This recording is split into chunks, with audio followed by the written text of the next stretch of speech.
Defunct German car brands Part 5. Glas. The business of Hans Glas started way back in 1883 as a manufacturer of agricultural machinery. When the demand of agricultural machines slowed down in the late 1940s, Glas looked for other business ideas.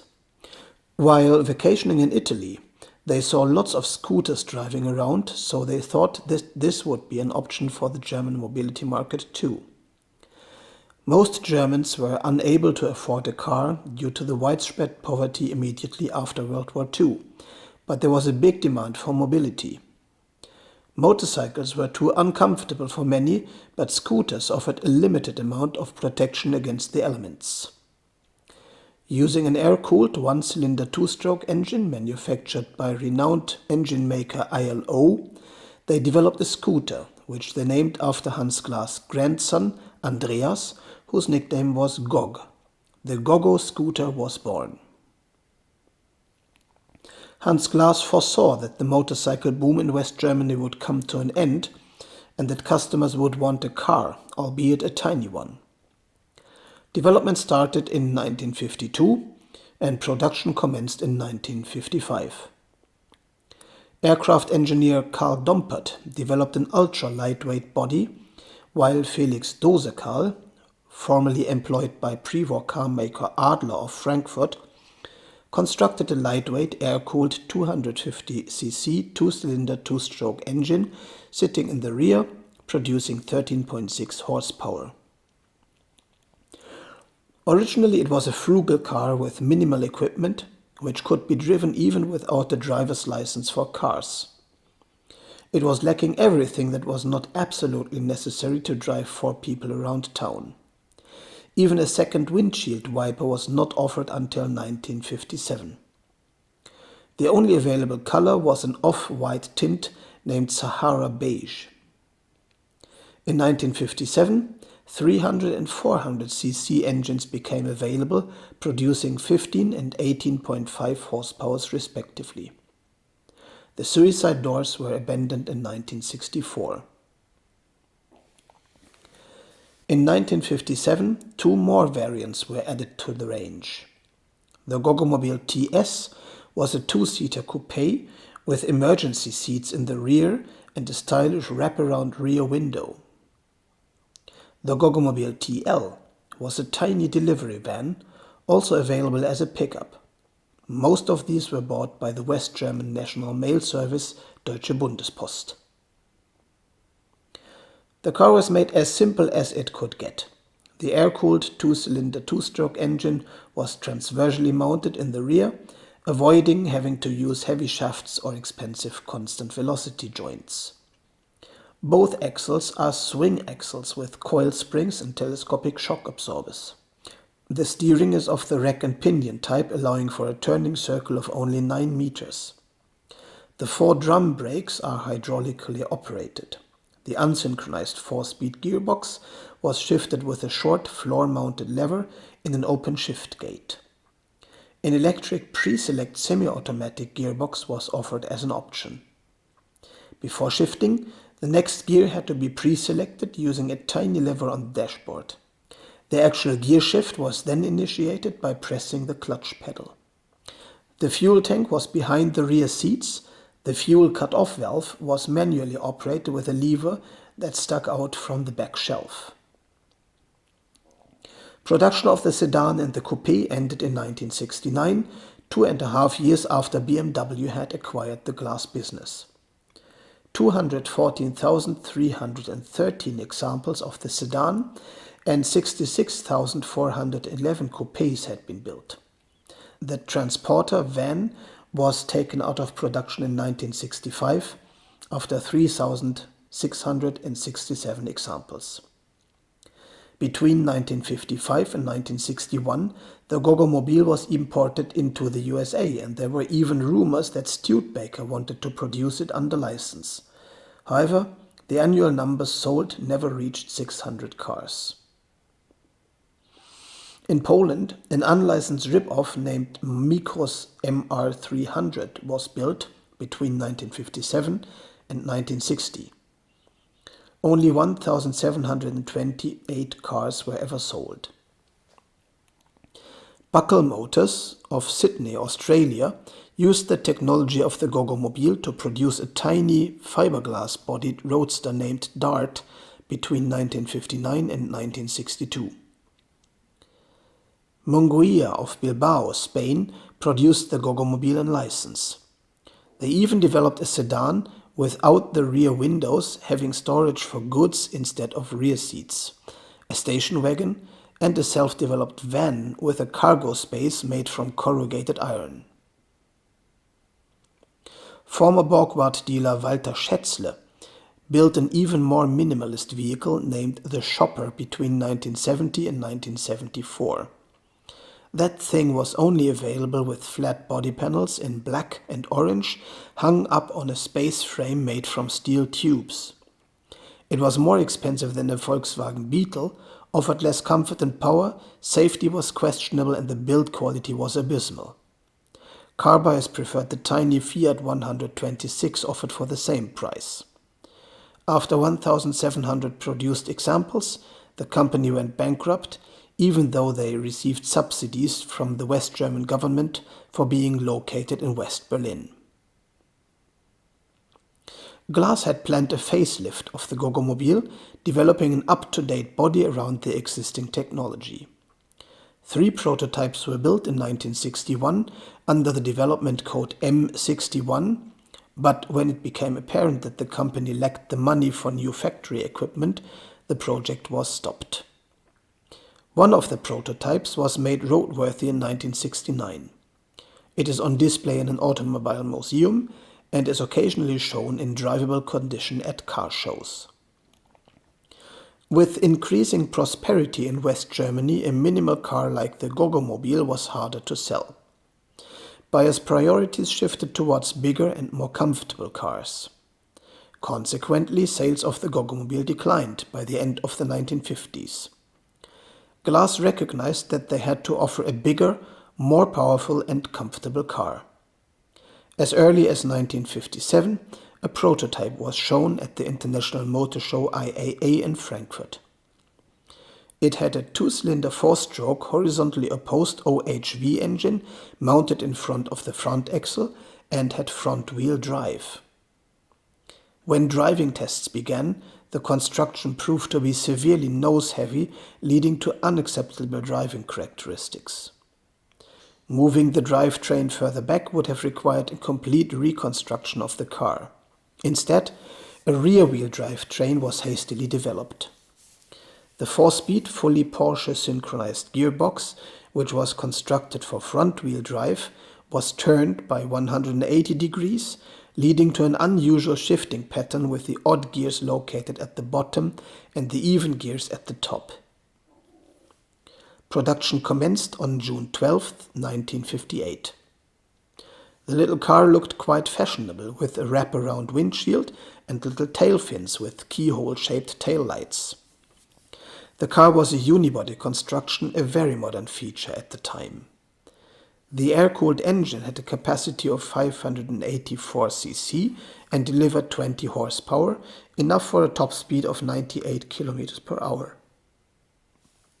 The car was marketed as the Big Goggomobil T600.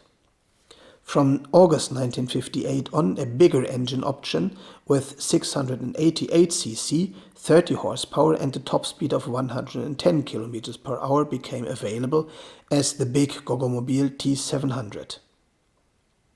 The car had severe teething troubles. The engine base was made from an aluminium alloy which warped under high temperature and load, causing loss of power and excessive fuel consumption. The body was too weak and warped so badly on uneven roads that the windscreen could fall out. Warranty costs damaged the financial basis of the enterprise and the reputation of the brand, so the cars didn't sell well. As a first measure, the company sought to distance the model from the tiny Goggomobil, so it was rebranded Isar T600 and Isar T700 respectively. At the same time, a station wagon became available named Isar K600 and Isar K700. In August 1960, a bigger facelift appeared. The car was now slightly longer, the bumpers were enhanced to meet US specifications, the tail lights were doubled in size, and the roofline was substantially raised at the rear end, providing more headroom and a larger rear window. From then on, the car remained unchanged until its production end in 1965. The original Goggomobil, which the Isar was meant to replace, was produced for 4 more years. The car was exported under different names to different markets. In the French-speaking markets, the name was slightly changed to Isard, adding an extra D at the end. In the United Kingdom, the car was also known as the Royal. After the Isar sold unsatisfactorily, Glas sought to boost its image by adding a coupe. At the same time, the engine development department, led by Leonhard Ischinger, who had previously worked for BMW, had developed a groundbreaking 1-liter 4-cylinder OHC engine with the valve gear driven by a timing belt, a novel idea at the time. The engine, producing 42 horsepower, was fitted to the 2+2-seater coupe body based on the chassis of the Isar. The resulting car was marketed as Glas S1004 and was the first mass-produced car featuring a belt-driven camshaft. A convertible was offered few months later. The car was generally praised by the press. The only criticism were the weak drum brakes.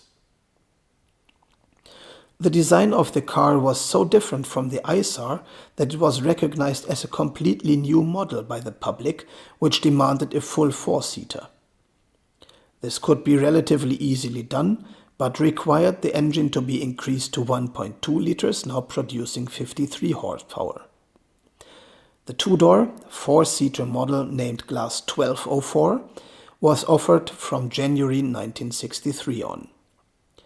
At the same time, the bigger engine became also available for the coupe and convertible, which were named S1204. Despite the positive press, the car didn't sell well. Glas' reputation as a manufacturer of microcars and the quality problems with the Isar made potential buyers skeptical about the qualities of the car, and the bland styling and awkward proportions due to the very short wheelbase, a relic of the Isard chassis, didn't help to attract customers either. Glas responded by increasing the engine power. They offered enhanced TS versions of both engine sizes, with the 1-liter version now producing 63 horsepower and the 1.2-liter version giving 70 horsepower. These engines made the lightweight car very fast, putting them into competition with the sports cars of Alfa Romeo and Porsche in terms of acceleration and top speed, but only at about 2/3 of the price. Glas also responded to the criticism regarding the brakes and fitted disc brakes at the front axle as a standard. In this shape, the car had significant success in rallies and races. The term "the little man's Porsche" was coined around this time.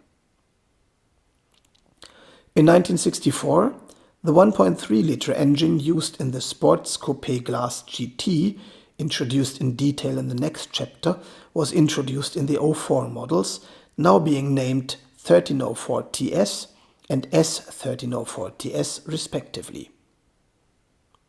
Initially, the engine produced 75 horsepower, but was later upgraded to 84 horsepower. This was the top model with a top speed of 168 km per hour. Later, a down-tuned version of the engine with only 60 horsepower appeared in the models 1304 and S1304. The entry model received a down-tuned 1-liter engine with 40 horsepower. The last variant was introduced in August 1966. It was a novel hatchback motorized with a 40 horsepower 1-liter or the 60 horsepower 1.3-liter engine, marketed as Glas 1004 CL and 1304 CL, respectively. However, also this revolutionary body concept did not yield the success the company had hoped for. Soon after, Glas was taken over by BMW, who stopped production of the 04 models by December 1967, except for the CL, which was kept in production until April 1968. In total, 38,507 examples of the 04 models were produced, making this potential high-volume model even less successful than the ill-fated predecessor Isar. In September 1963, a sporty model named Glas 1300 GT, styled by Italian designer Pietro Frua, was shown at the International Automobile Exhibition in Frankfurt, featuring a coupe and a convertible body style. Its shape was immediately praised by the press, and it attracted the attention of the public. It featured the well-known belt-driven OHC engine, now with an increased capacity of 1.3 liters, good for 75 horsepower.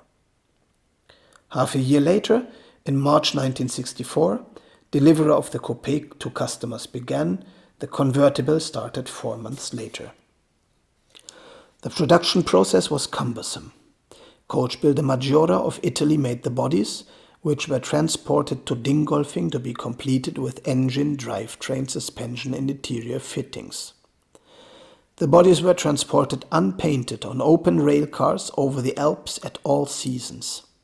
The paint was only added at the glass factory in Dingolfing. This caused an uneven paint quality, and the model was consequently plagued by severe rust problems. In September 1965, 2 more engine options became available. The output of the 1.3-liter engine was increased to 75 horsepower, enabling a top speed of 175 instead of 170 km per hour. As the top version, named Glas 1700 GT, the 1.7-liter engine from the Glas 1700 sedan, described in detail in the next chapter, was fitted. Its 100 horsepower were good for a top speed of 185 km per hour. The 1.7-liter engine was taller, requiring the hood to be raised. This was disguised by an air intake, which was also mounted to the later 1.3-liter versions from then on. The Glas 1700 GT was the first Glas model to be exported into the USA because they wanted to gain access to this big market with an attractive model. When BMW acquired Glas in 1967, they found the model so attractive that they continued to produce it, albeit in an improved form. The leaf-sprung rear axle was replaced by BMW's semi-trailing arm construction, the engine with the 1.6-liter version of the BMW M10 engine with a chain-driven overhead camshaft.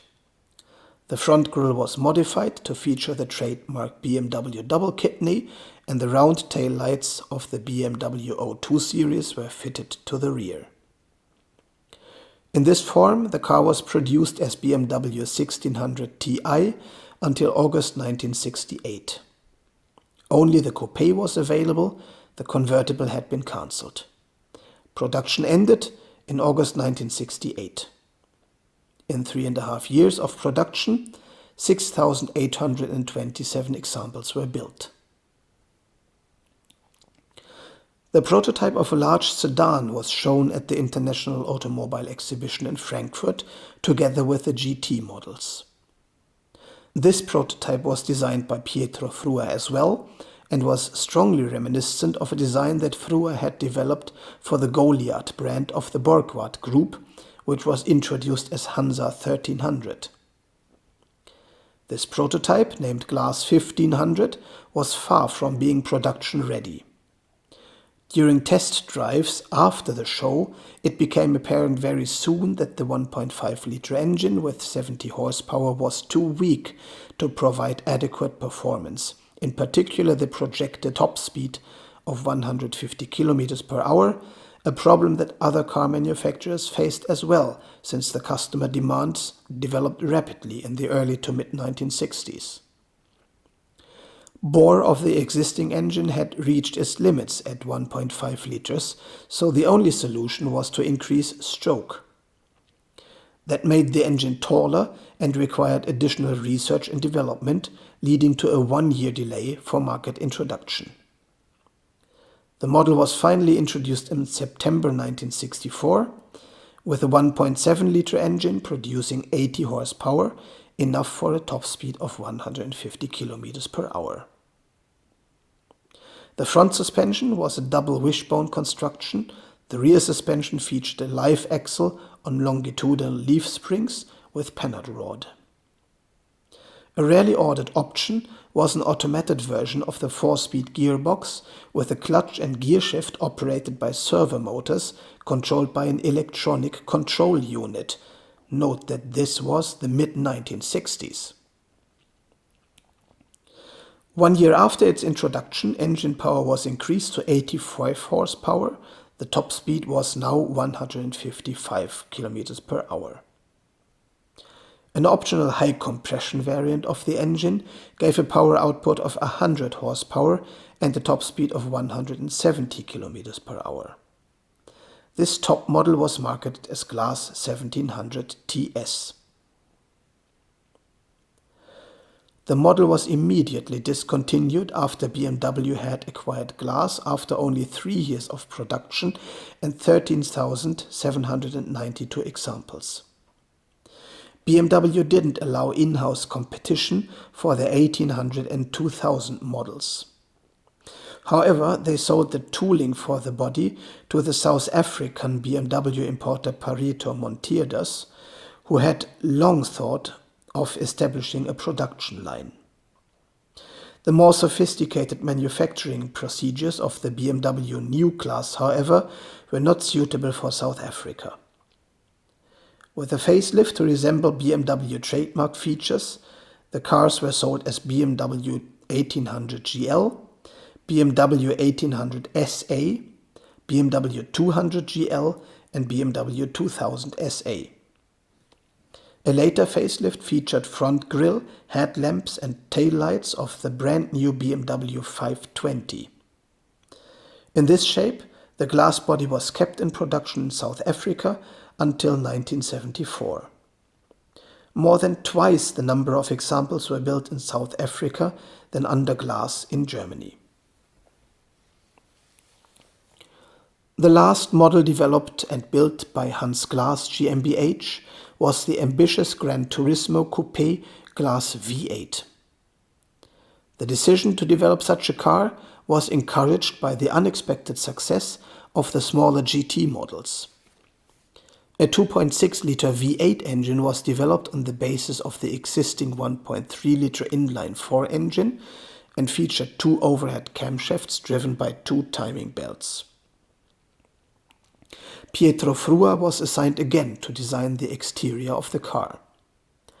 Because the car resembled the contemporary Maserati Quattroporte, also designed by Frua, it was instantly nicknamed the Glaserati. To save costs, parts from other automobiles were used, such as the headlamps from a new Mercedes-Benz bus, windshield wipers from Mercedes-Benz sedans, as well as the window winders.